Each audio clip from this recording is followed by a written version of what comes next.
When you hear about forbidden places, we aren't simply talking about your older sibling's bedroom who keeps locking you out, but rather areas protected by officials for your own safety. And for number 5, we have the Paris Catacombs.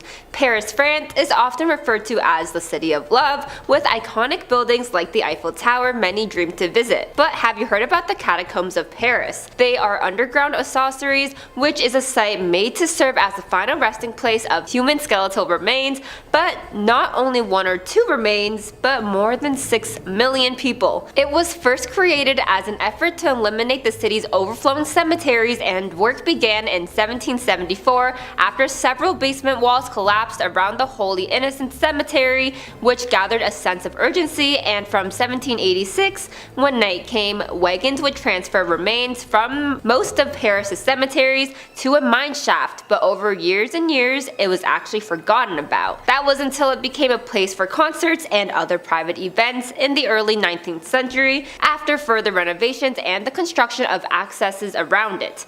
It was open to the public to visit from 1874, but since 2013, the catacombs have been managed by Paris Musees and only certain sections are open for the public to visit. But because it is like an underground maze down there with tons of skeletons everywhere, it is hard to fully regulate, and in 2004, police actually discovered a fully equipped movie theater in an area of the catacomb, which included a giant cinema screen, seats, projection equipment, and film reels of recent thrillers and film noir classics, plus a fully stocked bar and a restaurant with tables and chairs. And because it is located directly under the streets of Paris, there are hidden entries all around the city, with those who are curious can't help but to take a peek, which is extremely dangerous because they are mainly built through sandstone, which is soft and can collapse when brittle or dry, or even when it's saturated with water. There are tight and small tunnels which sometimes you need to go on your belly to get through. Plus, other risks include slippery or uneven terrain, low ceilings, falling debris, poor air quality, and so much more. And if you get lost down there, even with a map, there are still areas with 2 levels which can lead to falling, and you can't call anyone down there. And if you didn't come prepared with a flashlight, good luck. As interesting as I find the catacombs, just knowing 6 million skeletons are there is enough to keep me out for good. And at number 4, we have North Sentinel Islands. When you think of islands, you may think of tropical vacations filled with vegetation and sea life. But look anywhere but North Sentinel Islands, because this place is protected from the outside world for a very good reason. It is one of the Andaman Islands located in the Bay of Bengal and is about 8 kilometers or 5 miles long and 7 kilometers or 4.3 miles wide. The area is approximately 60 square kilometers or 23 square miles. The Andaman and Nicobar Islands Protection of Aboriginal Tribes Regulation 1956 prohibits travel to the island and any approach closer than 5 nautical miles or 9.3 kilometers. And if you're wondering why the public has to stay off the island and even keep a distance, it's because there are actually still a remaining tribal community living out there away from the world's advancements. In fact, they aren't protected against infectious diseases due to the likelihood that they haven't developed immunity. But just because it's prohibited, it hasn't stopped every single person from trying to sneak a peek at the island. Back in 2018, American missionary John Allen Chau wanted to spread Christianity to everyone, which included those on the isolated tribe. So he traveled to Port Blair, which is the capital of the Andaman Islands and Nicobar Islands, where in October he began to prepare by creating an initial contact kit, which included items like picture cards for communication, gifts, medical equipment, as well as other necessities. And in November, John attempted to visit in a fishing boat, which took him around 500 to 700 meters from shore, and the fishermen warned him not to go any further. But regardless, he canoed closer towards the island with a waterproof Bible. He had a few failed attempts, which eventually resulted in a boy piercing an arrow through John's Bible he held in front of his chest. But on November 17th, it was his final time visiting, as he instructed the fishermen to abandon him, which the fishermen later saw the islanders dragging John's body, and the next day saw his body being buried on the shore. The Indian officials actually made several attempts to recover John's body, but had to abandon those efforts after the risk between investigators and islanders were too great. Number 2. Ozone Disco. On March 18, 1996, at 11:35 p.m., the Philippines witnessed one of the deadliest nightclub disasters in its history, the Ozone Disco tragedy. The incident occurred at the Ozone Disco, a popular nightclub located in Quezon City, Metro Manila. It was a night that would forever haunt the nation's collective memory, leaving behind a legacy of grief, lessons learned, and calls for stricter safety regulations. That horrific night, the club was packed with hundreds of excited people, celebrating the end of the school year. The nightclub had gained a reputation for its trendy music and vibrant atmosphere, which drew a young and energetic crowd. The tragedy unfolded when an electric malfunction led to a massive fire which spread rapidly throughout the disco. The nightclub's inadequate safety measures exacerbated the situation. There was only one narrow exit. The club was at least 300 people over capacity, and the club itself did not have adequate emergency exits. As the flames engulfed the nightclub, screams for help filled the air. People clamored to locked doors, ending up in piles as the hot blazes tore at their skin. Tragically, 162 lives were lost that night, and countless others suffered injuries. Families were torn apart, and the nation was left in mourning. The Ozone Disco tragedy serves as a grim reminder of the importance of stringent safety standards in public establishments. The aftermath of the Ozone Disco tragedy prompted widespread outrage and calls for accountability. Investigations revealed a shocking lack of adherence to fire safety regulations and building codes. The nightclub's owners were subsequently charged with criminal negligence, and several government officials faced disciplinary actions for failing to enforce safety standards. The tragedy also led to significant changes in the Philippines' approach to fire safety and building regulations. It prompted the government to revisit and strengthen existing laws, ensuring that public establishments adhere to safety standards more rigorously. Moreover, the disaster prompted greater awareness among the public about the importance of fire safety and the need for responsible business practices.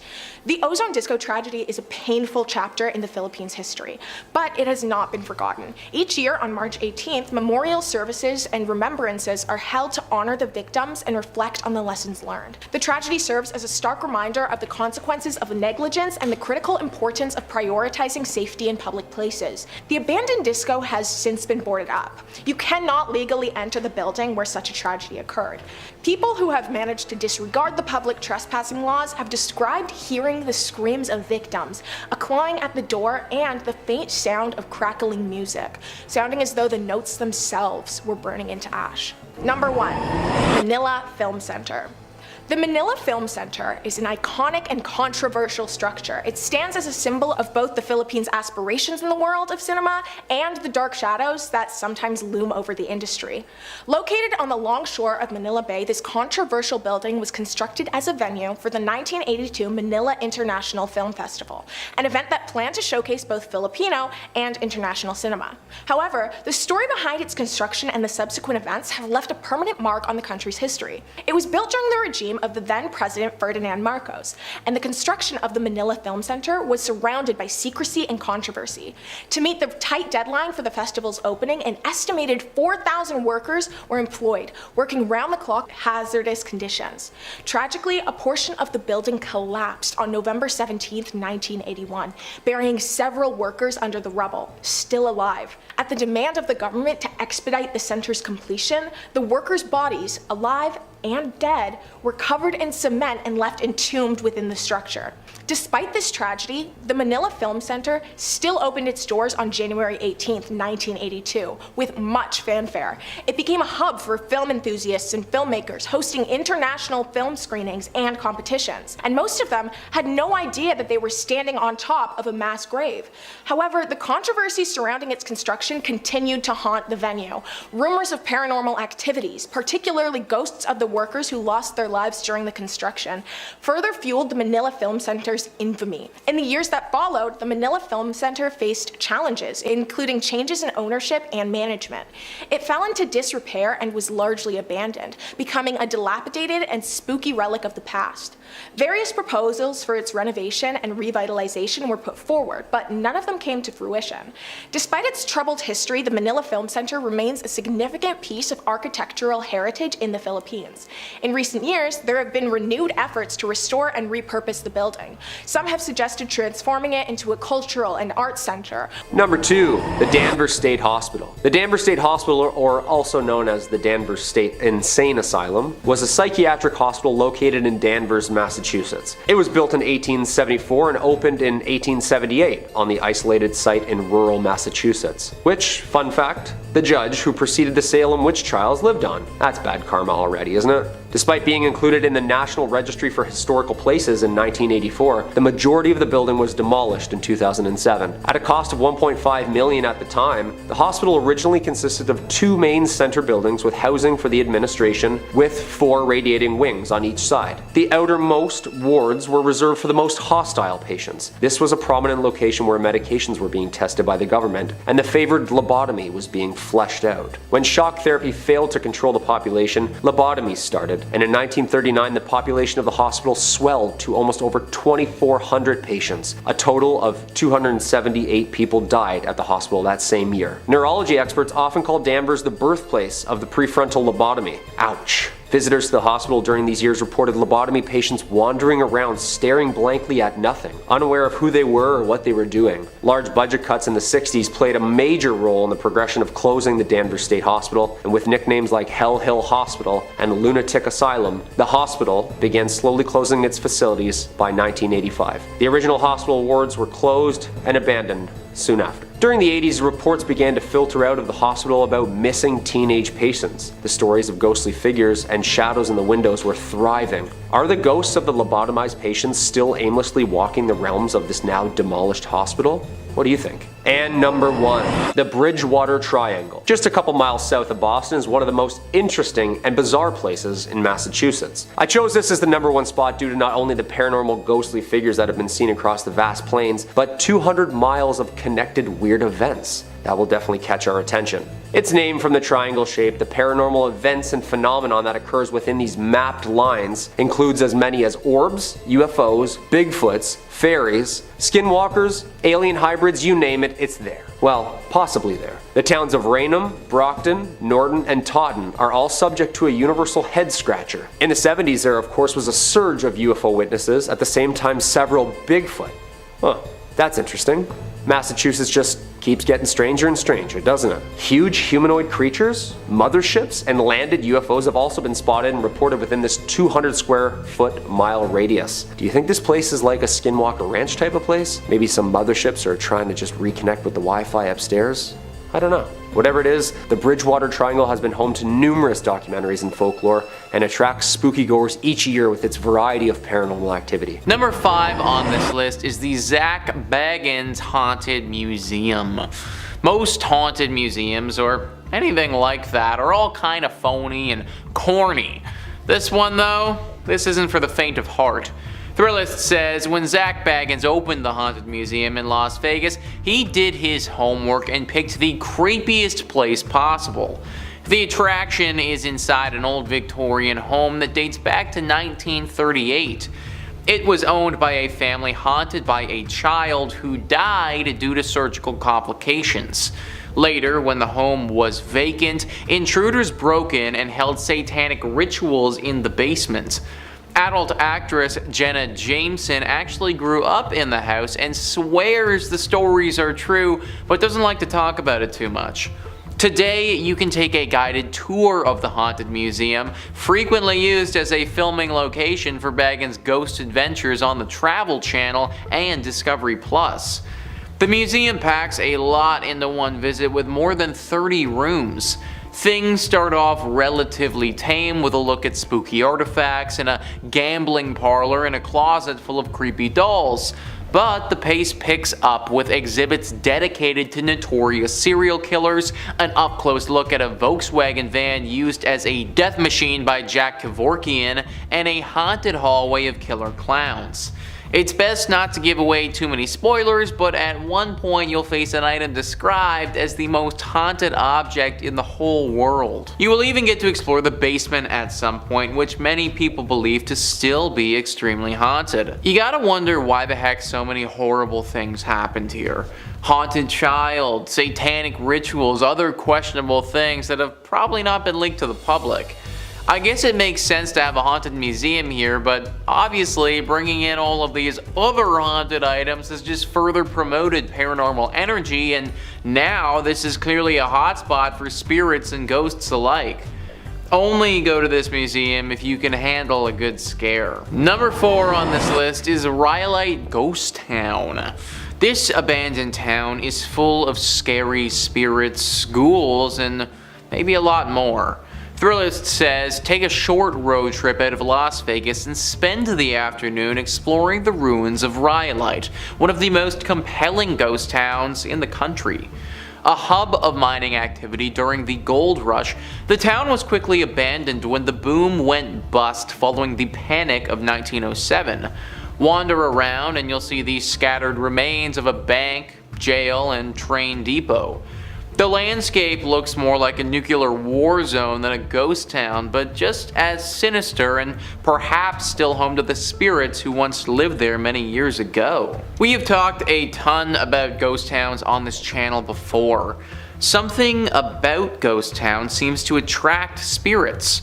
Maybe like the sudden absence of people leaves a void that these spirits seem to want to fill. It also doesn't help the situation when you have people doing some very questionable things at these ghost towns. Considering they are totally abandoned and out of the way, ghost towns make for some pretty good places to have some covert meetings and deals go down. This one in Las Vegas, it's no different. Apparently a decent amount of criminal activity happens around here, with a lot of drug deals taking place here. Every now and again these deals can go sour, and usually that leaves a body. Murder and a gang presence aren't great things to sprinkle in when a town is already dealing with paranormal activity. For safety purposes, I recommend staying away from this town at all costs. Number 3 on this list is Westgate. So I am actually breaking the rules with this one a little bit because I think that you should definitely visit this place if you have the money. Thrillist says, some Las Vegas residencies never quite end. Elvis Presley redefined what it meant to be a superstar entertainer in this town, with more than 600 shows over 7 years at the International Hotel, which became the Las Vegas Hilton and is now the Westgate. The property continues to honor the king with a statue in the hotel lobby. Although Elvis passed away in Memphis, some believe his soul remains in Vegas, with his ghost haunting the Westgate International Theater and a lavish rooftop villa the singer called home whenever he was in town. It's not cheap, but you can book the penthouse yourself. Just call the desk and ask for the Elvis suite. I don't care how creepy it may be or how scary he would look, but if there is an opportunity to see the ghost of Elvis, then that is absolutely something that I definitely want to cash in on.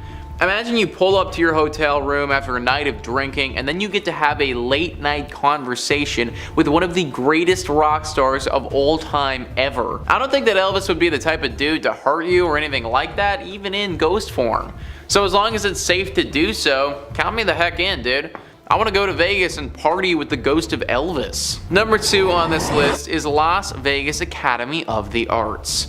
As somebody who graduated university for acting, and art school being haunted is just a tad bit triggering. Thrillist says the Las Vegas Academy of the Arts is a magnet school that specializes in music, theater, and other fine arts. Yet its legacy dates back to 1931, when it was known simply as Las Vegas High School, the first official high school in Las Vegas.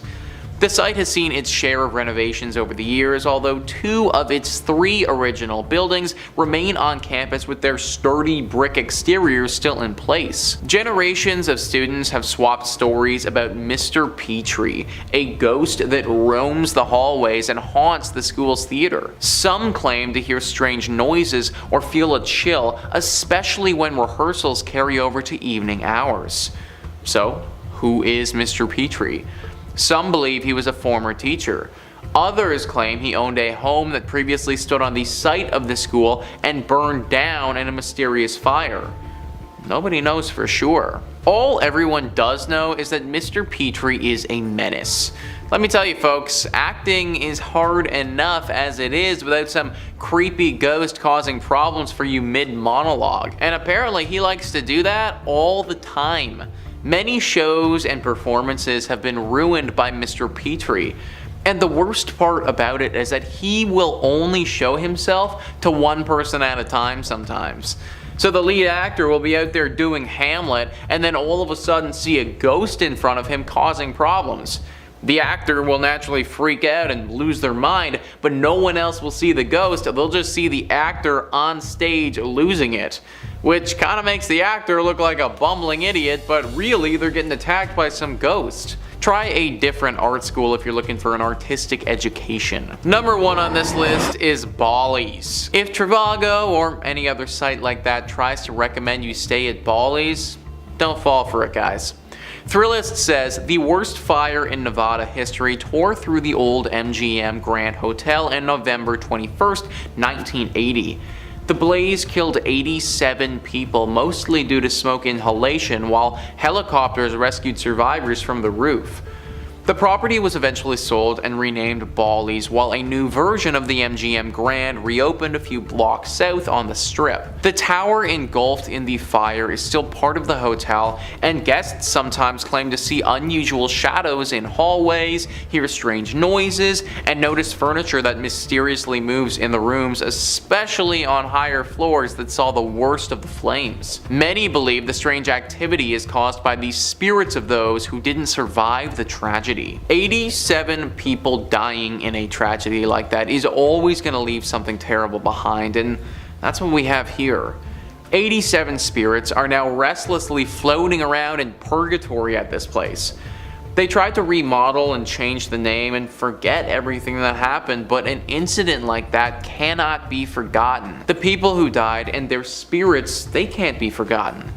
They're still there to this day, haunting the place and trying to seek help. Many of the reports haven't talked about these ghosts being evil, but just being misunderstood and trying to get out of this place. They didn't ask to die in a fire, and they also didn't ask to be left in this purgatory place forever. I would imagine that they want to move on, they just don't know how to get free of this. Hopefully someone can figure out a way to save these souls and let them pass on for good. And coming in at number 5, we have the Houghton Mansion. Built in the 1890s in North Adams, Massachusetts, for the mayor himself, Albert Charles Houghton. This neoclassical revival-style mansion sits on 172 Church Street. A family man, Albert was the president of Arnold Print Works, a prominent textile factory in North Adams. His wife, Cordelia, daughter Mary, and himself had owned and lived on the property right up until the fatal car accident which took the lives of the family in 1914. On an early summer morning, Albert and his family, accompanied by another family, Dr. and Mrs. Dutton and their daughter, and of course the family chauffeur himself, Mr. Witters, had decided to head out into the countryside for a leisurely drive, a drive that ultimately took their lives.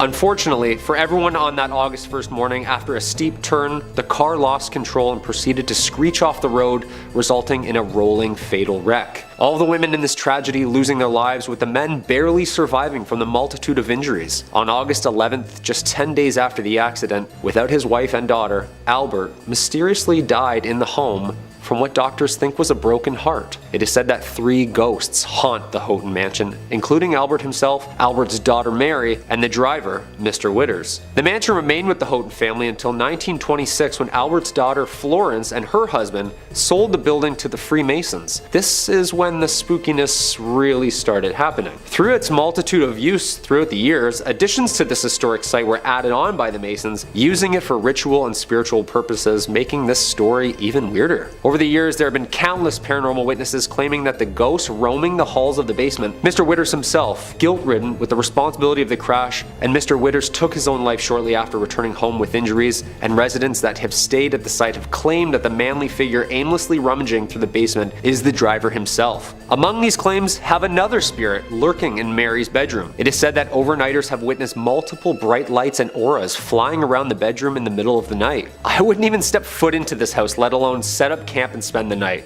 No way. The Houghton Mansion remains a tourist attraction and hotspot for paranormal goers worldwide, and to this day is one of the most haunted and mysterious sites in all of Massachusetts. Number 4.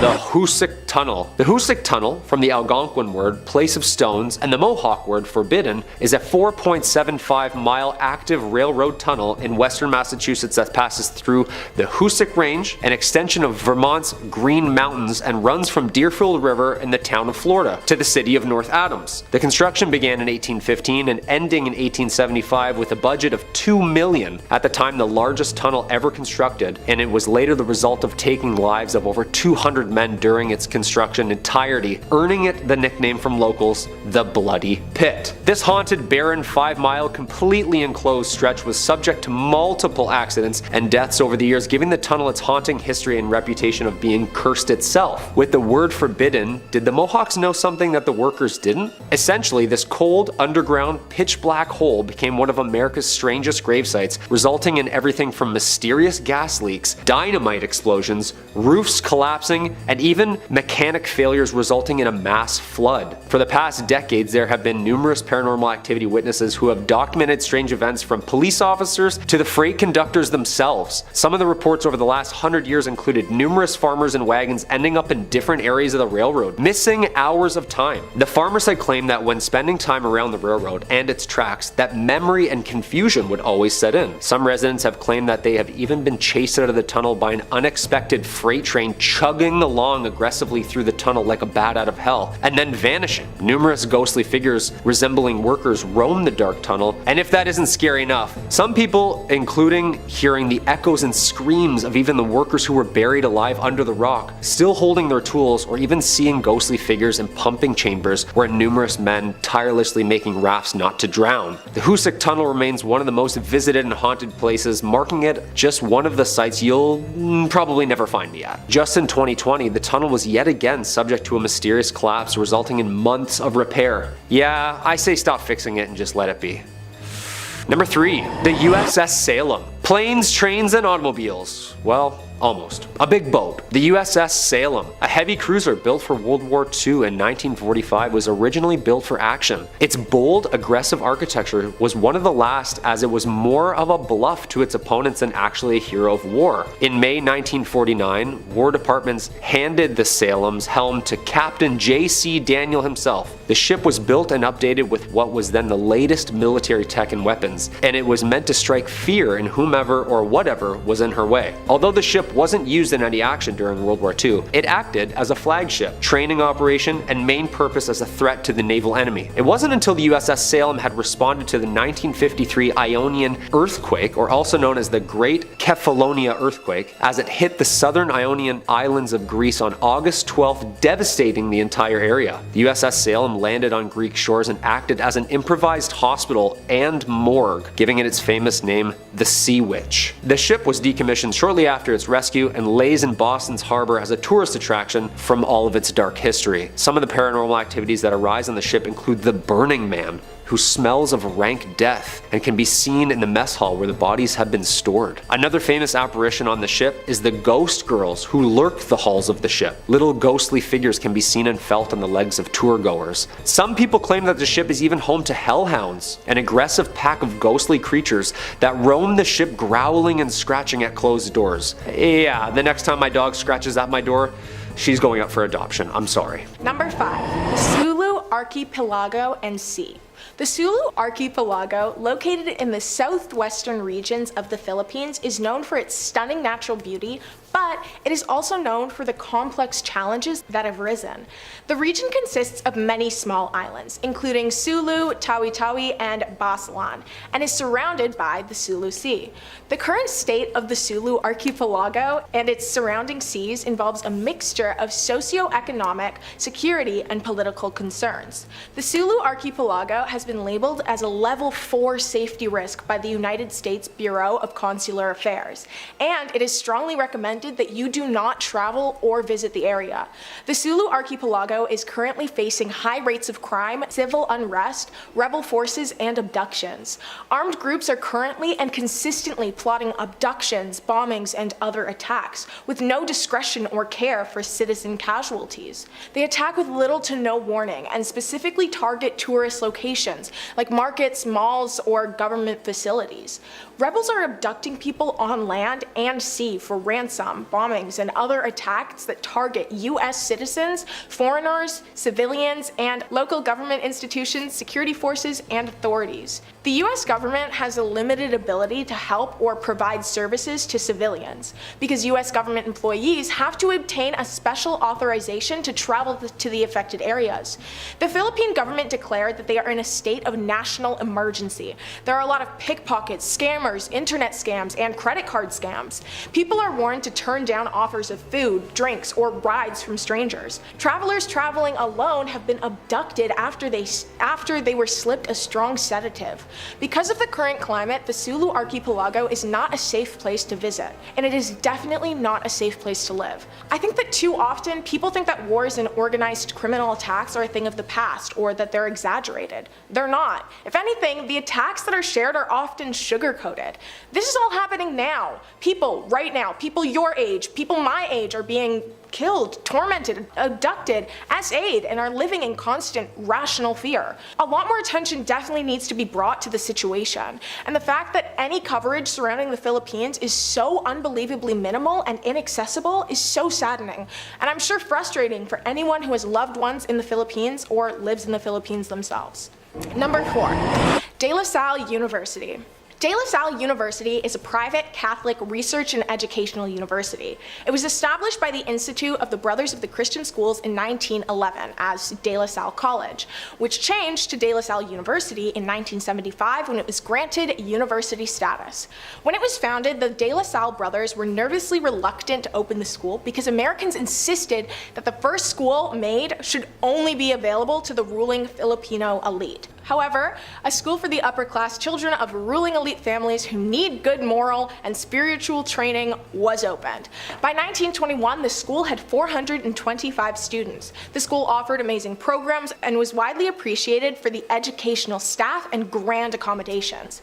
But during the Second World War, De La Salle was used as a secret shelter for displaced citizens, wounded soldiers, families, and freedom fighters at the beginning of the Japanese occupation. But on January 2nd, 1942, it was occupied by the Imperial Japanese Army and made into military defense quarters. Several bombings and attacks occurred on campus, but classes did continue until they were discontinued and forced to vacate the campus at the demand of Japanese forces. Most people left the campus, but Egbert Xavier Kelly refused to leave. So on February 7th, 1945, he was abducted by Japanese soldiers, harmed severely, and then killed. On February 12th, just after noon, 20 Japanese soldiers forcibly entered the campus and massacred 16 boys who resided in the chapel of the campus and an additional 25 other residents. There were only 22 survivors. It's now said that the ghosts of the students, teachers, and families are searching for safety. They're still trapped in the same place they died. It has since become a dark tourism location, which a lot of people find to be extremely strange. Tourism that focuses on places with dark or tragic histories, like cemeteries, war sites, churches, or sites that people passed at.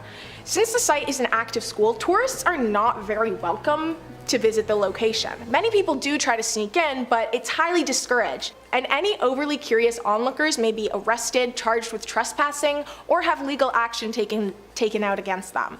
Number 3. Laperal House and Bahay Nupula. These two houses share a similar dark and horrific history. The Laperal House was built in 1920 and was occupied by the head of the Laperal clans, Don Roberto and Donna Victorina. But during the Second World War, Japanese soldiers took over the home and used it as a den to severely harm victims. Much like the Laperal House, Bahay Nupula was used as a base where they inflicted equally inhumane, despicable acts onto women. During the house's Japanese soldier occupation, soldiers would abduct citizens, accuse them of being American spies, and then harm them in every way known to man.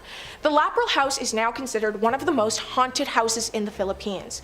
Caretakers who work at the house have claimed to see headless ghosts dressed in soldiers' uniforms. They've said that they hear doors opening and closing, and some even said that they can still hear the ear-splitting screams and begs from the people who experience torment in the house. The Laperal house has become a popular tourist attraction, drawing visitors who are intrigued by its rich history and supernatural oddities.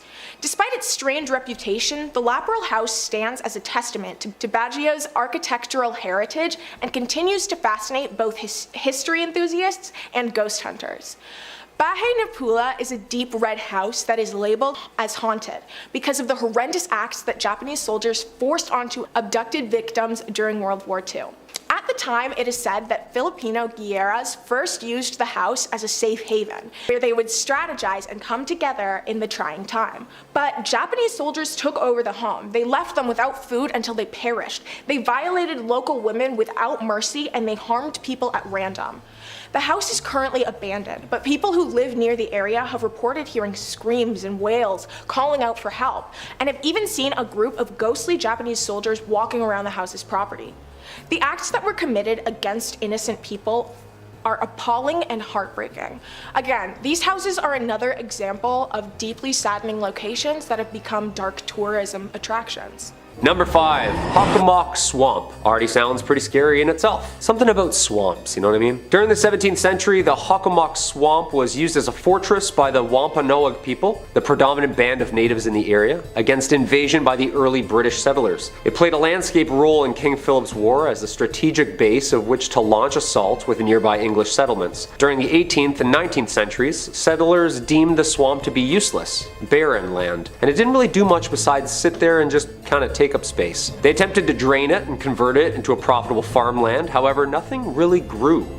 The natives of the region placed a much higher value on the swamp, however, for centuries. The first people had relied on hunting food there, riddled with fauna, and the swamp had gained an important legend and folklore among them as being a place where many things meet. They named it Hockomock, the Algonquin term meaning place where spirits dwell, and that's exactly what people say they do. Dwell there. What makes this swamp so haunted is the different purposes it was used for. A cesspool for bones of the fallen. Some places are just more susceptible to violence and death over the years, and that reputation of spirits lingering is what's so heavy and cold about this location. Much of the swamp served a dual purpose as a sacred burial ground as well. The Hockomock is occasionally referred to as the home of the Hobomok. The Wampanoag people worshipped and feared Hobomok, the chief deity of death and disease. Hobomok, composed of human souls of the dead, was known to congregate in areas like the Hockomock Swamp. Thus the term and lore stuck. Yep, just a giant mud monster swallowing souls. Charming. There are many stories and legends that have become associated with this swamp and are even connected to the number 1 on my list. It remains a place of mystery and fear and apparently good frog catching. Number 4, Lowell Cemetery. Lowell Cemetery is a cemetery located in Lowell, Massachusetts. Founded in 1841 and located on the banks of the Concord River, the cemetery is one of the oldest garden cemeteries in the country, making it a perfect place for violence and an eternity of soul searching. Many of Lowell's wealthy industrialists are buried here under lavish Victorian tombstones. Visitors have claimed that this is one of Massachusetts' most haunted cemeteries. What makes a haunted cemetery more haunted than another haunted cemetery, you know? Is there like a competition or like a quota or something? Just gotta keep the numbers up. What is it? I feel like every local claims their cemetery is the oldest and most haunted, and this brings me to our fair maiden here, the mysterious witch, Bonnie. A popular meeting place amongst the local teens at night for some scares and some screams, the statue of a woman with her arms outstretched on a rectangular tomb, her hands clutching a veil that falls down behind her body as though it were a cloak caught in the wind. Her eyes lay cold, staring at the heavens. Under her left eye, a black tear. Paranormal researchers have claimed that the statue holds more of an electromagnetic current, and strange things can be seen in front and around the statue, making it seem like it's moving from time to time. Creepy. There is local lore that if you leave a coin or ribbon on the statue, then you'll get good luck, and in return, if you steal or take the items from the statue, the haunting whispers of bad karma will follow. Although research shows that this gravesite holds no actual sinister history, the ghostly sightings surrounding it are a hotspot within the cemetery. I bet at night under the moonlight this woman could be very terrifying. Number 3. Boston Common. Most common fact about the Common: one of the most haunted places in Boston. That rhymed really weird, didn't it? If you're out for a walk and feel the need to brush up on your American history, then you can be sure to either see the ladies by the trees or the Patriot men rushing the battlefront. Well, what's left behind from them at least. The Boston Common had a multi-purpose identity through the centuries. Originally as a farm, and then trading grounds for the British and American military, the Common was used as a camp during the American Revolutionary War. 20 minutes to load these old muskets and a lot of people dying. It was also used for public hangings up until 1817, most of which were from the large oaks, which were eventually all replaced with gallows in 1769. These grounds held weight during the witch trials and made a perfect open concept park that a spectacle could be enjoyed at. These people were sick. This place has seen its fair share of violence. The 350-year-old park is full of graves, ghosts, and gallows. It's almost impossible to know just how many bodies lay underneath the park, like a cesspool of unmarked graves from many different eras. Most buried here were low class, sick, or died in battle. Oh, and of course were hanged in front of the public. This place is home to many dark shadows, cold spots, and the occasional smell of gunpowder. Next time you're in Boston, swing by one of America's oldest and fullest cemeteries and see if you can see anything for yourself. Number 2. The Lizzie Borden House. This quaint bed and breakfast located at 230 2nd Street is home to one of America's most haunted and mysterious homes. The Lizzie Borden House gets its haunt from an unsolved murder of Lizzie Borden in 1892. One of the most infamous true crime figures, known for her murdering of her father and stepmother with several blows to the head with a hatchet. Ooh, ouch. Although acquitted, the killings remain unsolved to this day. This case earned notoriety and much that the popular local children's rhyme had been linked to this death. Lizzie Borden took an axe and gave her mother 40 whacks. When she saw what she had done, she gave her father 41. That is horrible. On August 4th, 1892, Lizzie's stepmother of 27 was struck 19 times while her father Andrew was hit 11. Although Lizzie Borden was acquitted and found not guilty, the dark history draws in crowds every night for its nightly tour of the premises. The Lizzie Borden room, the infamous room where all of the murders took place, is the most requested and most popular for paranormal overnighters. And not only can you enjoy a lovely inclusive breakfast to yourself, but the nightly house tour, ghost tour, and ghost hunt attracts fans of horror every night of the year. Yeah, that's terrifying.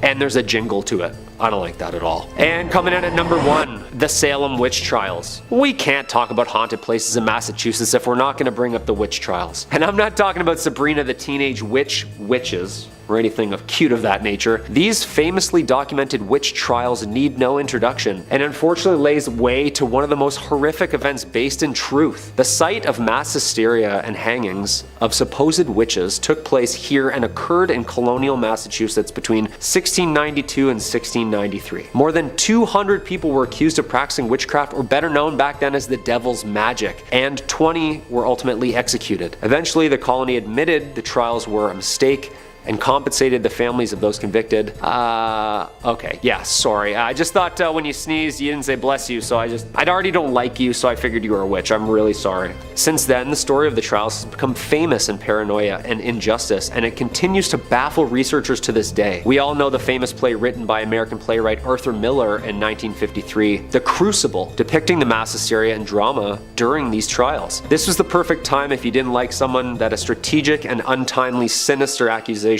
led to the demise of thy neighbor. I saw Sarah Good with the devil. I saw Goody Osborne with the devil. Who else don't I like? I saw Bridget Bishop with the devil. Abigail. End of Act 1. Since the start of the trials and hysteria in North America, other European countries shortly followed with their own mass witch hunts, resulting in somewhere between 40,000 and 60,000 tried and executed for witchcraft. That's a lot of broomsticks. The Salem witch trials of Salem, Massachusetts, is still one of the world's biggest hotspots for mystery and paranormal story. Number 5 on this list is the Molly Brown House. If you live in Denver, then there is no way that you aren't familiar with this haunted place. Thrillist says you've no doubt heard of the Molly Brown House and likely passed it on the street once or twice too. Molly Brown was a notable member of Denver's elite and perhaps known best for being a Titanic survivor, and despite despite allegedly living a relatively happy life, visitors to the museum and staff have reported quite a bit of strange happenings. Some have smelled what's believed to be husband J.J. Brown's pipe, or have witnessed lights off and on the fritz, and staff have reported furniture being seemingly rearranged. Sometimes, figures can even be seen roaming the house. A visit is worth it alone for the history, but the potential for getting a bit spooked or walking into a cold spot is definitely an added bonus. We once again have one of those locations where no one has any idea why it's haunted, it just is. Maybe it's the connection to the Titanic that has got this place acting funky. Obviously, that was a very unnatural occurrence and took the lives of tons of people in a very sad way. So I could believe that the Titanic and the survivor of the Titanic plays some role into why this place is haunted the way that it is. Good news is that this isn't the worst haunting that you can run into. Like, yes, you will get a little scared for sure. You might smell something funny, or have a ghost pull something on you, or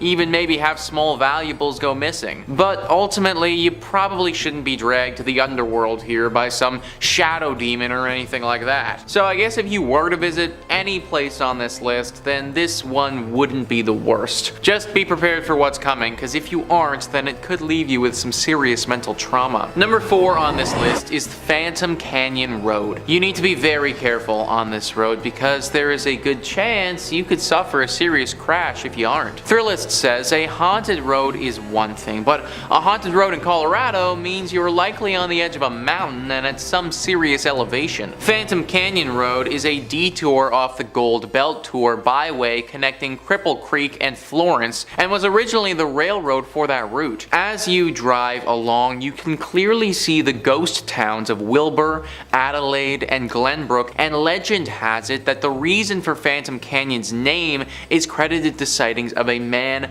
wearing a prison uniform walking along the tracks in the 1890s. The man supposedly had been executed at the Colorado State Penitentiary a few days earlier. So yeah guys, you better have your wits about you, because if you don't, this ghost might come out and startle the crap out of you, and then the next thing you know, you're gonna be face deep into a tree somewhere. It also just adds to the horror ambiance that you're driving past several ghost towns along the way. Like, of course, they just had to be on the side of the road as you're also getting stalked by this ghost prisoner. No one really knows what this prisoner wants with you, but let's face it, I can't imagine it's good. My dude was executed back in the day, so for one, what he did was probably pretty bad to warrant a punishment like that, and then secondly, he literally got executed, and I can only guess that his ghost probably isn't too pleased about that. Y'all need to be especially careful if you're driving down this road, because at any point this guy could pop out. Number 3 on this list is Central City Masonic Cemetery. Of course we had to have a cemetery on this list. No haunted place list would be complete without at least one of them. Thrillist says, founded as a mining town in the late 1800s,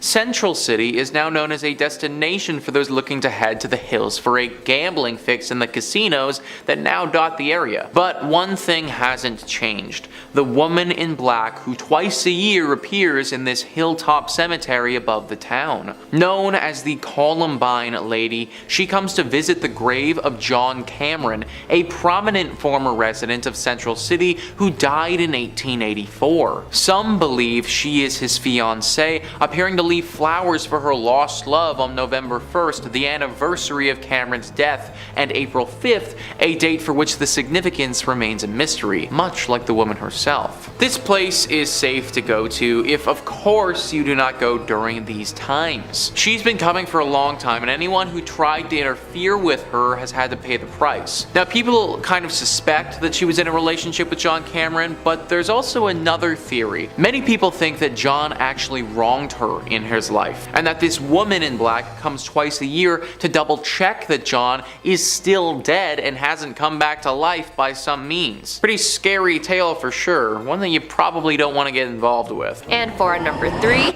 we have the Doomsday Vault. The Svalbard Global Seed Vault, also known as the Doomsday Vault, is located deep in an icy mountain on an island above the Arctic Circle between Norway and the North Pole, and holds great importance for the future. Surprisingly, it is a storage for seeds. Yes, you heard me right, it holds millions of seeds from more than 930,000 varieties of food crops, and they are stored in this vault. And 13,000 years of agricultural history, its main purpose is to provide a long-term storage of duplicate seeds conserved in gene banks around the world and provide security of the world's food supply. In events such as war, natural disasters, and even a pandemic, this vault aims to prevent the permanent loss of crops. Each country deposits copies of the seeds they hold in their own banks, and they remain property of the depositing countries, which is then withdrawn in the event that their own stockpile is compromised. In 2015, the vault was used to restart the International Center of Agricultural Research in the dry areas after the Alpo seed bank had been abandoned during the Syrian civil war. And in order to preserve the contents, the Arctic Vault is protected by nearly 400 feet of rocks with high ceilings, and according to those who work in the vault, because you're inside a mountain, there's hardly any sound and all you can hear is yourself. In fact, countries like North Korea even store their seeds in this vault in the same aisle as the South Korean seeds. The vault opens 3 times a year to accept new deposits from the other seed banks from around the world. Instead of flying there to see the place yourself, they actually have virtual tours online, and maybe I'll run into you there. And for our number 2, we have the Mausoleum of Qin Shi Huang, the first emperor of the Qin dynasty, known as Shanxi Emperor from 1643 to 1661, has a mausoleum located in the Lintong district of China and was constructed over 38 years ago between 246 and 208 BCE. It sits beneath a 76-meter tall tomb, and the layout of the mausoleum is modeled on the layout of the capital of the Qin dynasty. There are thousands of statues located at this site, which is crazy because it wasn't discovered until 1974, and the emperor is buried and surrounded by terracotta warriors, and each figure is different. Some have horses and others have weapons, and they all hold details of realism. There are approximately 8,000 life-size statues of soldiers which all surround the mausoleum of Qin Shi Huang, and were built to protect the emperor in the afterlife, even though the emperor himself has traditionally been portrayed quite poorly.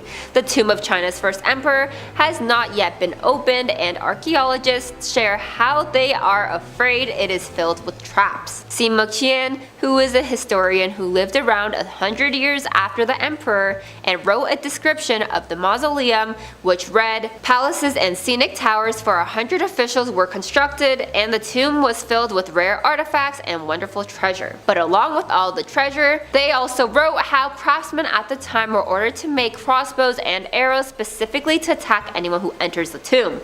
But that's not all, because mercury and candles made from fat were talked about, which some fear was inside. Although scientists fear opening the tomb, they did measure mercury levels around the area of the mausoleum, and they were much higher than expected, which some believe the emperor drank and could have played a role in his early passing. Some things from the mausoleum have been uncovered, such as a 666-piece ancient armor, which was estimated to take around 440 days to complete by a skilled craftsman. Whether treasure is really hidden inside the tomb, maybe one day we'll know. And for our number 1 spot, we have Snake Island. This island, located off the coast of Brazil, lives up to its name because it is infested with thousands of deadly snakes. The area of this island is around 106 acres, and the terrain varies from bare rocks to rainforest. And Snake Island is the only natural home of the critically endangered venomous Bothrops insularis, also known as a golden lancehead pit viper, which actually eats birds.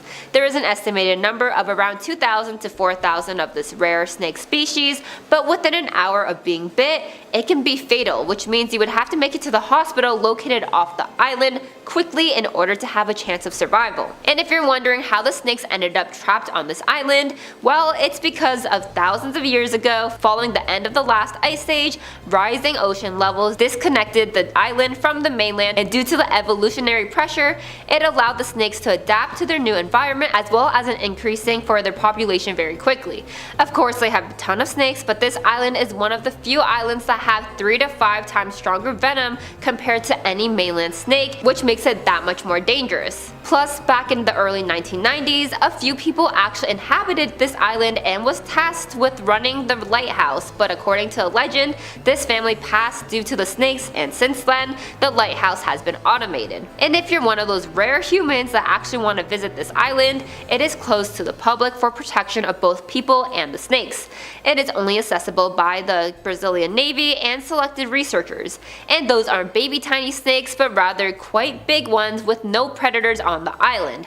But good thing is they don't swim, so they should hopefully stay on the island. Number 2 on this list is the Broadmoor. Located in Colorado Springs, this hotel would be freaking awesome if it wasn't so haunted. Thrillist says this sprawling 5-star hotel has a lot to offer for anyone seeking a relaxing and indulgent getaway. But along with the golf course, spa, and nearby zoo, there's one feature you won't find in any brochure. Staff and guests alike have reported the presence of a woman, often in the penthouse where Julia Penrose, co-founder of the property, once lived. While not confirmed, Penrose's death is said to have been surrounded by a strange occurrence in which she went missing and was later found, confused and shaking in the woods nearby with no memory of how she got there. She passed away a week later, and perhaps her spirit remains, watching over the property and seeking answers about her own mysterious death. Now I am wondering, man, how did Penrose die? Like, this whole story feels like a movie or something like that. I truly think somebody needs to get in here and investigate what the heck happened here. Cause like, should we be scared of the region because this is gonna happen again? Was Julia doing something specific before she disappeared, and should we avoid doing that thing? There are just so many questions that need to be answered here, and sadly I can't do it from the comfort of Toronto. That being said, I'm also not trying to end up like Julia, and therefore will be leaving this job to somebody far more qualified. And finally, number 1 on this list is the Highlands Ranch Mansion. A truly picturesque mansion, one that's been standing for over 100 years and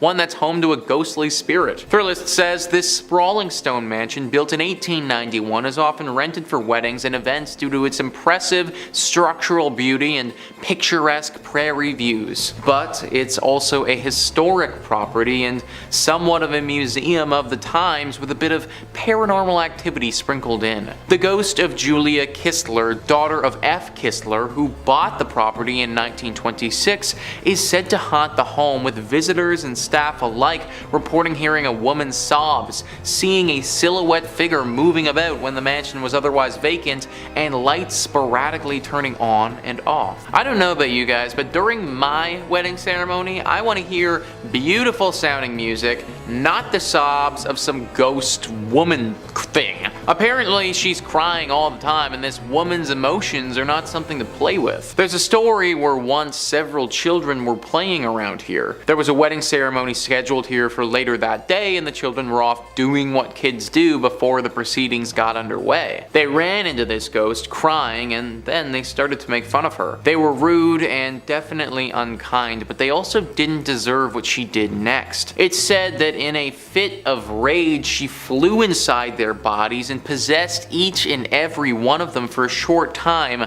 showing them things that were truly terrifying. Things that have ultimately changed those boys' lives and altered their mentality forever. Any ghost that's capable of doing something like that, that's one that I don't want to be around. Number 5 on this list is Villa Paula. This haunted place is located in Miami and has quite the interesting guest in the backyard. Thrillist says this stately white mansion was originally constructed as the Cuban consulate in the mid-1920s, home to Consul Domingo Millard and his wife, Paula. The Cuban-born Paula was known to spend her days playing piano and drinking Cuban coffee until she died from complications from a leg amputation in 1932. Legend has it that Domingo interred his late wife in a sarcophagus laid in the backyard. The sarcophagus is still there now, covered by ficus tree roots and nearly impossible to reach. Whether or not it actually contains her mortal remains is debatable, credible at best, but reports of her ghost persist. It's said her ghost is in different rooms there, says History Miami's Dr. Paul George. People who've lived at Villa Paula since have had existential kinds of experiences. Among them, phantom coffee smells and piano playing, a one-legged woman roaming about as well. So there is a literal sarcophagus just chilling in this person's backyard. Can you imagine having that just show up on the house listing? I'd be like, no, we are not okay with that. I'm kind of surprised that no one has gone to go deal with the sarcophagus before. I mean, you can't just leave this thing down there like that and expect the ghost to just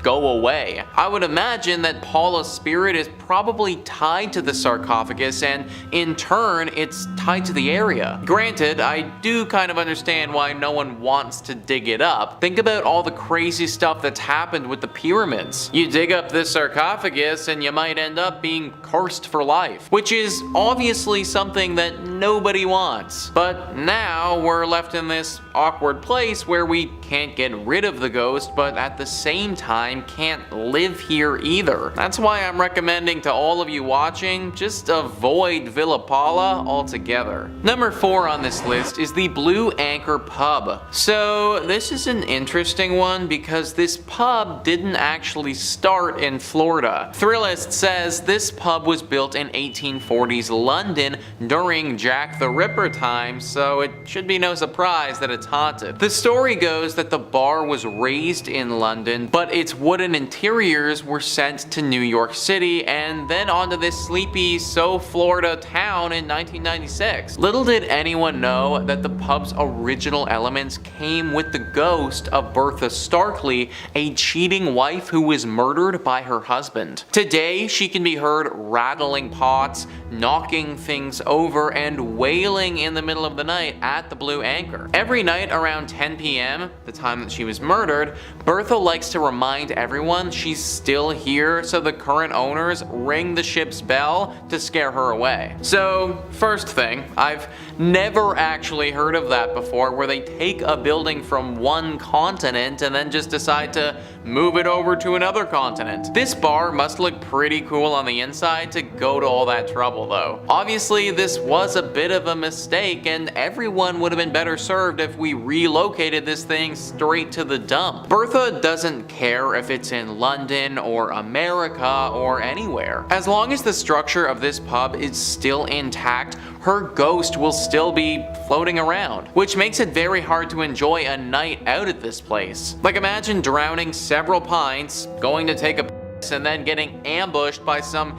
1800s ghost in the bathroom with your pee-pee hanging out. Like, I don't know if I'd ever be able to recover from that, folks. Number 5, Fengdu Ghost City. Fengdu Ghost City. Well, right off the bat, I feel like this is probably a spooky place. You don't name cities Ghost City unless there's a good reason for it. Well, the good reason is that the city got its name during the Eastern Han Dynasty. 2 imperial nobles, Yin Changshen and Wang Fengpin, came to Ming Mountain to discover a way to achieve immortality. Combining their 2 names, Yin and Wang, Ying Wang, translates to King of Hell, and that cemented the site as an underworld hotspot. Since then, the place was built to be a shrine to the underworld, with several temples showing paintings and sculptures of people being punished for their sins and cast into eternal damnation. It's pretty spooky, but honestly it's pretty cool. It's good craftsmanship. And there is some rich folklore to go with the place. Chinese mythology and beliefs say that the dead must pass 3 tests before they're allowed to cross into the underworld, which sounds exhausting to me. I can't even enjoy the relief of death before you're asked to solve some riddles and pass some tests. The village is kind of like a place to conduct these tests, and now you can actually go to it yourself and do it as a tourist attraction and watch performers act out all the trials. But here's the trials. The first test is passing the Bridge of Helplessness, which does sound a little bit like it's from one of the Dark Souls games. It was built during the Ming Dynasty, and good souls are allowed to pass, while evil ones will fall into the water below. Then, you proceed to Ghost Torturing Pass. Oh, that's a fun place to be, where they present themselves for judgment. Finally, the last test is at the entrance to Tianzi Palace, where the ghost must stand on a certain stone on 1 foot for 3 minutes straight. I don't know why I'm standing on 1 foot when the camera is above my waist. You can't tell what I'm doing. I could be standing on as many feet as I want. A good soul will be able to do it, an evil one will fall over. Now, this site now is a popular tourist destination due to its very unique structures and fascinating, if not a little bit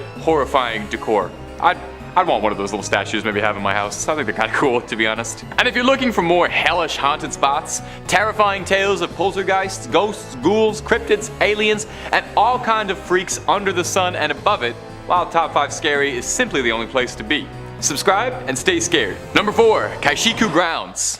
If you go to Caishikou today, you probably wouldn't think much of it at all. Most notable thing around there is a subway station, and aside from that, there's a vegetable market outside, and you can probably score a pretty decent deal on corn. But if you visited Caishikou back in the 19th century, however, when it served as an execution grounds for prisoners, you probably wouldn't feel too welcome. Thousands of prisoners were brought to the Caishikou grounds to serve out their last moments. Every autumn, prisoners were taken through the Zhuanwumen, which earned the fun nickname, the Gate of Death at dawn. Awesome. The doomed would then be lined up east to west, their necks stretched by rope to make it easier to chop. Well, that's good. We always want to make it as easy as possible for the guy chopping necks. A singular chop to the neck was considered the easy way out of a one-way trip to Caishikou. Prisoners accused of more serious crimes would be sentenced to lingchi, which was a horrid punishment of slowly slicing someone many times, leading to it sensationally being dubbed the death of 1,000 cuts by outsiders. These executions were designed to be a public spectacle, something for everybody to come and enjoy, something for the whole family to do when no good movies were playing. Caishikou was one of the busiest intersections in the outer city of Beijing, so crowds would gather to see these things. Most horrifically about this, though, is that sometimes the prisoners who were executed, their bodies were photographed and made into postcards. Given this sordid history, is it much of a surprise at all that passers-by and visitors claim that they can sometimes see ghostly apparitions making their way through the dark hours of the night, or that you can hear screams at all hours?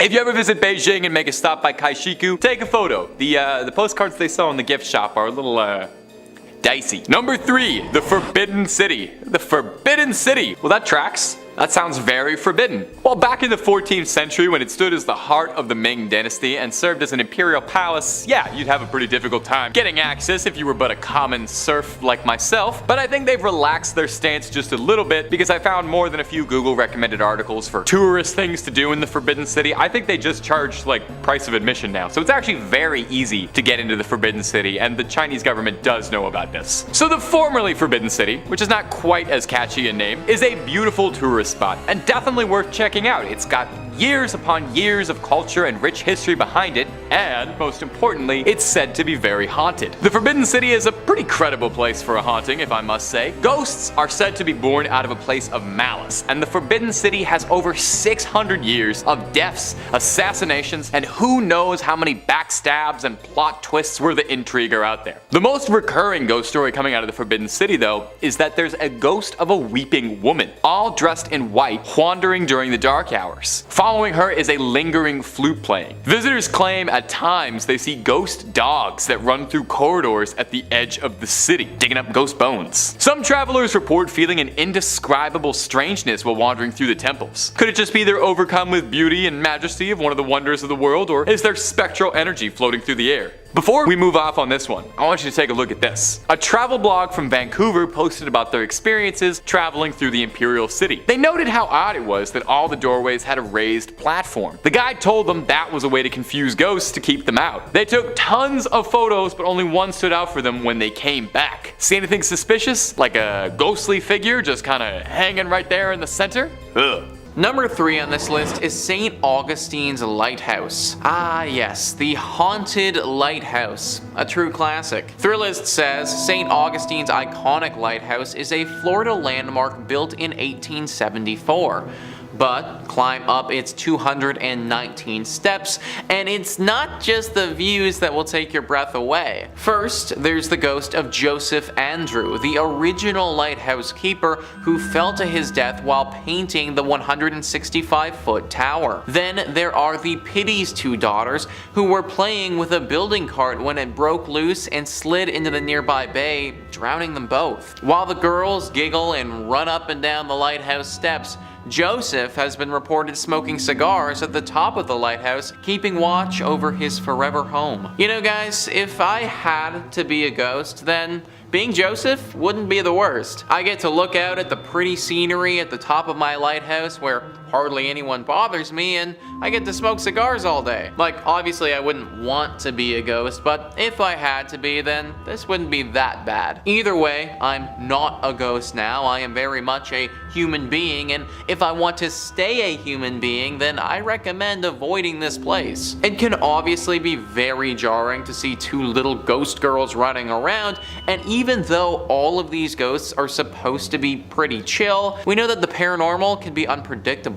I'm sure that there are tons of other non-haunted Florida lighthouses around if you're really pining for a good view. Number 2 on this list is Fort East Martello. If you don't like dolls, then you really won't like this one, guys. Thrillist says, if there is one rule all Floridians follow, it's do not mess with Robert the doll. The 4-foot figurine has terrorized anyone who hasn't taken him seriously since he was gifted to artist Robert Jean Otto in 1904. Otto blamed any mischievous act around him on Robert the doll, effectively coining the oft-repeated Robert did it mantra. The doll currently holds court inside Fort East Martello, where he lives inside a glass case surrounded by a constant soundtrack of haunting xylophone music. The room evokes a heavy air immediately upon entering, and the walls are papered with apology notes from cocky tourists who've dared cross the world's most haunted plaything. Even the Prince of Darkness himself,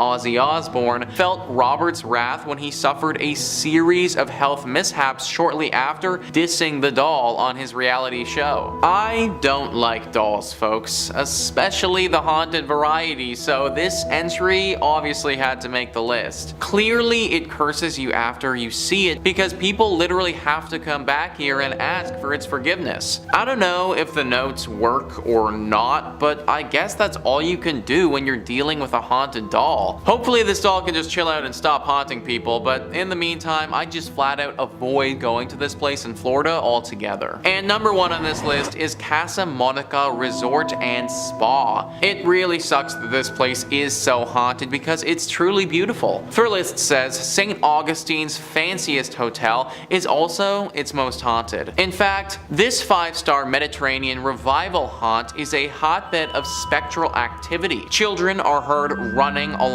the 4th floor, but no one is there. The radio in the Ponce de Leon suite randomly comes on, but no one's there. Guests of room 411 wake up to people staring at them, but no one's there. But it's the 3-story Flagler suite high in the tower that's most haunted. Maids have seen a child's handprint appear on the 1st floor bathroom mirror, and after knocking, one heard a man say, "We've been expecting you," from an empty bedroom. Its spookiest claim to fame, however, is the male ghost staring out of the top tower window. He's believed to be the ghost of one of 2 people, either Franklin Smith, the architect who built the hotel, or Henry Flagler, the man who purchased it. I personally don't care if it's the architect, the man who purchased it, or God. Anyone who says, "I've been waiting for you as I enter an empty bedroom," it's not the type of individual I want to be around. Also, where are these children coming from and what are those sounds? Okay, so you want to tell me a scary story where the architect of the building fell in love with his work and then when he died, his ghost stayed here. Alright, fine, I can buy that, I can believe that, but like, what are the children doing here? What do they have to do with this place and the architect? Maybe this is just one of those spots where it doesn't matter what happened here, it doesn't matter what will happen here in the future, it's just always destined to be haunted. Number 2, Dead Fengmen Village. Coming up next on this list is going to be Fengmen Village. Fengmen Village is sometimes known as Dead Fengmen's Village, which is not exactly the most welcoming name you want to hear, but there's a pretty good reason for it though. The village itself is about as dead as a village can be, long abandoned by an unknown tribe. It's located in the valley of a nameless mountain in northern China's Henan province. An abandoned city left in a nameless mountain. It seems like it's the start of a chosen one, like heroic journey out there, start of a quest. The surrounding landscape is supposedly quite beautiful. A flowing brook, a lush forestry and trees and buildings from the Qing dynasty. 39 buildings, 200 rooms, all of them left completely vacant. And the weird part? No one even knows why. There is extremely little information to be found on Fengmen Village, who lived there, what happened to them, and so on, making it absolutely rife for urban legends of hauntings and ghosts. It's a fairly popular spot for backpackers and hikers with an interest in the supernatural who are looking to discover something in the lost village. One story tells of a hiker named Maitreya who would make expeditions out to Fengmen Village, camping alongside the river just outside with a few companions. On one of his treks, he got the bright idea in the middle of the night to prank his companions by jumping and scaring them, which, let me just say, I absolutely have to respect that. You're camping out in an abandoned ghost village, you have to seize the opportunity to prank your friends just a little bit. Well, before he got a chance, he got served up his own scare because he swears a discordant, sad sounding voice kept calling his name out over and over in a voice he said he couldn't recognize or had never heard before.